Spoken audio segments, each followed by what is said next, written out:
சென்ற வாரம் வெள்ளிக்கிழமை கேரளாவில் திருவனந்தபுரத்தில் அர்ஷத் என்ற பெயருடைய ஒரு குழந்தை தொண்டையில் ஒரு உணவுப் பொருள் சிக்கியது, மூச்சு திணறல் ஏற்பட்டது என்று மருத்துவமனைக்கு கொண்டு வரப்பட்டு மருத்துவமனையில் மரணித்து, பிறகு அந்த குழந்தை உணவுப் பொருளால் இது சாகல, உடலில் ஏராளமான காயங்கள் இருக்கிறது, அந்த காயங்களால் தான் அந்த பிள்ளை இறந்திருக்கிறது என்பதை கண்டறியப்பட்டு அந்த குழந்தையினுடைய ஸ்டெப் ஃபாதர், அவன் பெத்தவன் கிடையாது, பெத்தவளுக்கு கள்ளத்தனமாக வந்து சேர்ந்தவன், அவன் பிடிக்கப்படுகிறான், அந்த பிள்ளையை பெற்றவள் பிடிக்கப்படுகிறான்.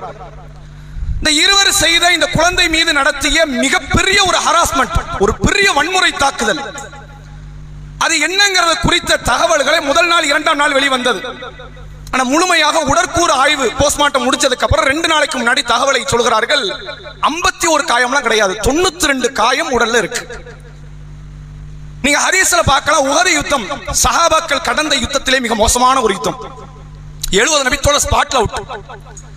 அதுல மிக சேதப்படுத்தப்பட்ட நபித்தோழர் அனஸ் பின் நதுர், ஒரு நபித்தோழர் ரலியல்லாஹு அன்ஹு, அவர் உடம்புல 80 காயம் தான் இருந்துச்சு. அனஸ் பின் நதுர் என்ற ஒரு போர் வீரர் உடம்புல இருந்தது 80 காயம், உடலை கண்டறிய முடியலன்னு சஹாபி பெண்மணி சொல்றாங்க. அவர் விரலில் உள்ள நுனியை வைத்து கண்டறிந்தோம் அவர் உடம்புல இந்த காயத்தை, இது அனஸ் பின் நதுர் தான் என்பதை நாங்கள் உறுதி செய்து கொண்டோம். ஒரு வளர்ந்த ஒரு போர் வீரர் உடம்புல 80 காயம் இருந்தா அடையாளம் தெரியல. 1.5 மாத குழந்தை, 1.5 வயது குழந்தை உடலில் 91 காயத்திற்கும் அதிகமாக இருக்கிறது என்றால் எவ்வளவு பெரிய வன்முறை அந்த குழந்தைக்கு எதிராக கட்டவிழ்க்கப்பட்டிருக்கும் என்று பாருங்கள். இந்த விழா எலும்புல மட்டுமே 70 இடத்துல முறிவு. இந்த விழா எலும்புங்கிறது முதுகு தண்டோட இணைஞ்சிருக்கிற அந்த வளைய பகுதி, இந்த ஸ்கல் இருக்குல்ல, அதை நம்ம லேசரெல்லாம் உடைக்க முடியாது. நீங்க பைக்ல இருந்து கார்ல இருந்து விழுந்தாலும் இது உடையாது, கை உடையும், கால் உடையும், தலை கூட உடையும், இந்த ஸ்கல் உடையாது.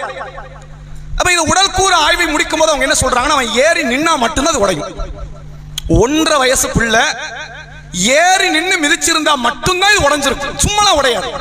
தூக்கி போட்டு அடிக்கிறதுலையோ ஒரு கட்டையை கொண்டு அடிக்கிறதுல இது உடையாது. மிகப்பெரிய ஒரு தாக்குதலை தாயினுடைய கள்ளத்தனமாக வந்த ஒரு கயவனும் செய்த ஒரு காரியம். இது இந்தியாவையே உழுக்கக்கூடிய ஒரு நிகழ்வாக இருப்பதை நாம் பார்க்கிறோம். அந்த பிள்ளையினுடைய பிறப்புறுப்பில் லைட்டரை வச்சு அடிக்கிறதும், சிகரெட்டினால் அந்த பிள்ளையினுடைய உள்ளங்காலில், உள்ளங்கையில், உடலினுடைய ஒவ்வொரு பகுதியில் நோவினைப்படுத்துவதும், இது ஏறத்தாழ இந்த பிள்ளைக்கு 1 நாள் 2 நாள் நடந்த காரியம் கிடையாது. கிட்டத்தட்ட 7-8 மாசமா தொடர்ச்சியாக அந்த பிள்ளை நோவினைப்படுத்தப்பட்டிருக்கு. ஒரு பிள்ளை முதலில் எதிர்பார்க்கிற முதல் அரவணைப்பு தாய்ப்பால் வரக்கூடிய, வாடகை வரக்கூடிய பெண்ணை நோக்கி, தன் தாயை நோக்கி தான் முதல் அரவணைப்பு. அந்த பிள்ளை நிம்மதியா தூங்குனாலே தாய்ப்பால் வாசனை வந்துகிட்டே இருக்கணும். தாய்ப்பால் வரலன்னா தாய் முடிந்திருக்கிற சேலை வாசம் வந்தால் அந்த பிள்ளைக்கு தூக்கமே வரும். இது அந்த வயதில் உள்ள பிள்ளையின் பண்பு. அதனால ஒரு காலத்துல தொட்டில் கட்டும் போது உம்மாவுடைய பழைய புடவையில் அவர்களுக்கு தொட்டில் கட்டுவார்கள், உம்மா கூட தான் இருக்கிறா அப்படிங்கிற சிந்தனைக்காக. அப்படி ஏன் இருக்கிறோம், என்ன பண்றோம், என்ன செய்யறோம், நமக்கு யாரு ஆதரவு தருகிறார்கள், எந்த ஒரு சிந்தனை அற்ற அந்த ஜீவனை உலகத்தில் இது மாதிரியான ஒரு கொடிய செயல் பார்க்க முடியாது என்கிற அளவிற்கு அந்த குழந்தையின் மீது 2 மனித மிருகங்கள் காட்டுமிராண்டித்தனமான செயலில் ஈடுபட்டார்கள் என்பதை பார்க்கிறோம். நான் நிறைய பேசலாம் அந்த குழந்தை பட்ட ஒவ்வொரு துன்பத்தை குறித்து. ஆனால் நீங்க இது ஒண்ணுதான் முதல் பிரச்சனை அல்லது இது ஒண்ணுதான் இறுதி பிரச்சனை என்று நினைத்தால் தவறானது.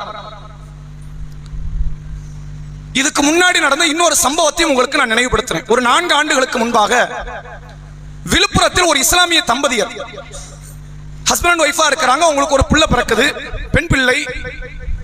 மனைவி நோய்வாய்ப்பட்டு மௌத்தாயிட்டாங்க. பிள்ளை பிறந்ததுக்கு அப்புறம் அந்த தாயார் நோய்வாய்ப்பட்டு மரணம்.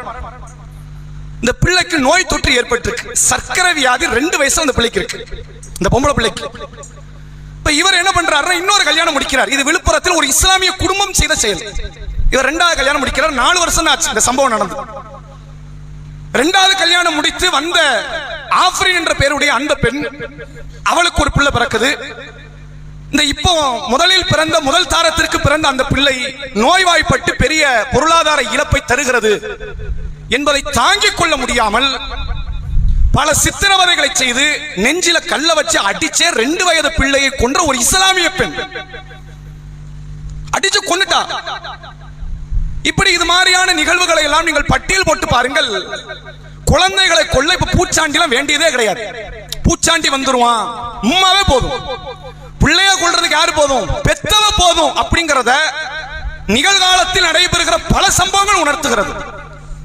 சில மாதங்களுக்கு முன்பாக ஆம்பூரில் ஒரு இஸ்லாமிய பெண் தனக்கு பிறந்த பிள்ளை 3 மாத பிள்ளைய தண்ணியில முக்கி கொண்டுட்டா. ஏன் கொண்டனு கேட்டதுக்கு அவ காரணம் சொல்கிறாள், எனக்கு தூக்கம் வர மாட்டேங்குது, அழுதுகிட்டே இருக்கு பிள்ளை, அதனால நான் தண்ணீரில் மூழ்கடித்து கொன்று விட்டேன். ஒரு கணவன் மனைவிக்கு மத்தியில் பிளவு, சண்டை, மாற்று மதத்தை சார்ந்தவர்கள் 2 பேரும் லட்சக்கணக்கில் மாத ஊதியம் பெறக்கூடியவர்கள். அவர்களுக்கு ஒரு 5 வயது மகன் இருக்கிறான். இந்த 2 பேருக்கு ஏற்பட்ட சண்டையில் மனைவி தாம் பிள்ளைய கொன்னு பெட்டில ஏற்றிய நிகழ்வு. தாயே இந்த காரியத்தை செய்கிறார். இப்படி அடுக்கிக் கொண்டே சென்ற நூற்றுக்கணக்கான ஆயிரக்கணக்கான சம்பவங்கள் தமிழகத்தையும் அதை ஒட்டியும் இந்தியாவிலும் அதற்கு வெளியிலும். குழந்தைக்கான முதல் அரணாக இருக்க வேண்டிய தாயே அல்லது தந்தையோ இத்தகைய கொடிய செயலில் அப்படியே தொடர்ச்சியாக ஈடுபட்டு கொண்டு வருகிற நிகழ்வு. ஆனால் சரியாக 1 மாதத்திற்கு முன்பாக ஏப்ரல் 30ஆம் தேதி மகாராஷ்டிரா மாநிலத்தில் ஜபல்பூர் என்ற பகுதியில் ஒரு படகில் சென்ற பயணிகள் படகு விபத்தாகிறது. ஏறத்தாழ 9 பேர் மரணிக்கிறார்கள். அதில் டெல்லியை சார்ந்த ஒரு பெண்ணும் அந்த பெண்ணின் மகனும் மரணித்தார்கள். அந்த பெண்ணுகிட்ட லைஃப் ஜாக்கெட் இருக்கு. அந்த பொண்ணுடைய 5 வயசு பையன் மவுத்து, இந்த பொண்ணு மவுத்து. இந்த பொண்ணு நினைச்சா தப்பிச்சிருக்க முடியும். பிள்ளையை காப்பாற்ற முயற்சி பண்ணி தாயும் செத்தால் பிள்ளையும் செத்தது. ஒரு தாய்க்கான அடையாளம் இப்படிதான் இருக்கும். நம்ம உயிர் வருது போகுது, பிள்ளையை காப்பாற்ற கடைசி வரைக்கும் முயற்சி செய்ய வேண்டும். அந்த பிரேதத்தை எடுக்கிறாங்க. தாய் பிள்ளை கடுமையாக இறுக்கி அனைத்து நிலையில் மரணித்து இருக்கிறார்கள். இதை விடவெல்லாம் பெரும் பாச பிணைப்பு கொண்டது இந்த தாயும் பிள்ளையும் உண்டான உறவு. ரசூலுல்லாஹ்வினுடைய ஒரு செய்தி உங்களுக்கு நினைவுபடுத்துகிறேன் பாருங்கள். ஒரு முறை ஒரு யுத்தக்களம் நடந்து முடிகிறது. ஒரு தாய் தன்னுடைய பிள்ளையை துளைத்து விட்டு தேடுகிறார். தேடி ஒரு வழியை கண்டுபிடிச்சிட்டா. அந்த பிள்ளைக்கு பால் கொடுப்பதற்கு அவள் ஒதுங்குகிறாள். இதை பார்த்து அல்லாஹ்வுடைய ரசூல் கேட்கிறார்கள், இந்த தாய் தன் பிள்ளையை நெருப்பில் தூக்கி எறிவாளா? எந்த தாய் பண்ணுவா அப்படிங்கிறாங்க சஹாபாக்கள். இந்த காலத்துல கேட்ட எல்லா தாயும் பண்ணுவா. யாரும் பண்ணலாம், வாய்ப்பு இருக்கு. எந்த புற்றில் எந்த பாம்பு இருக்கிறது யாருக்கு தெரியும்? யாரும் செய்யலாம். அன்றைய காலத்தில் சஹாபாக்கள் சொல்கிறார்கள், எந்த தாய் எப்படி செய்வாள்? அல்லாஹ்வுடைய ரசூல் சொன்னார்கள், அல்லாஹ்வின் அன்பை உணர்த்துவதற்கு சொன்ன உதாரணம். இந்த தாய் தன் பிள்ளை மீது கொண்டிருக்கிற பாசத்தை விட பன்மடங்கு பாசத்தை அல்லாஹ் தன் அடியார்கள் மீது வைத்திருக்கிறான் என்றார்கள் நபிகளார். இறைவனுடைய எந்த காரியத்துக்கும் ஒப்புமே கிடையாது. அதுக்கு என்னன்னா உதாரணம் சொல்லவே முடியாது. அல்லாஹ்வின் அன்பை எதை கொண்டு ஈடுகட்ட முடியாது. உனக்கு கொஞ்சம் புரியறதுக்கு சொன்ன உம்மா பாசத்தை சொல்லலாங்கிறாங்க ரசூலுல்லாஹ். உம்மா பாசத்துக்கு பக்கத்துல வராது அல்லாஹ்வின் அன்பு என்பது. புரியறதுக்கு சொல்லணும்ல, எதையாவது சொன்னாதான் மனுஷனுக்கு புரியும். அது வானு உயர்ந்தது எவ்வளவு பெருசு, இந்த எல்ஐசி பில்டிங் மாதிரி அப்படின்னு சொன்னாதான் புரியும். அது மாதிரி ரசூலுல்லாஹ் சொல்றாங்க, அல்லாஹ்வின் அன்பு எப்படி இருக்கும் தெரியுமா? உம்மா புள்ள மேல வச்சிருக்கிற பாசத்தை விட பல மடங்கு அப்படின்னு ரசூலுல்லாஹ் சொல்றாங்க. ஒரு கணவன் மனைவி மேல வச்ச பாசம் சொல்லலையே, ஒரு புள்ள வாப்பா மேல உம்மா மேல வச்ச பாசம் சொல்லலையே. யாரை உதாரணமாக சொன்னார்கள்? தாயை பிள்ளையை சேர்த்து சொன்னார்கள்.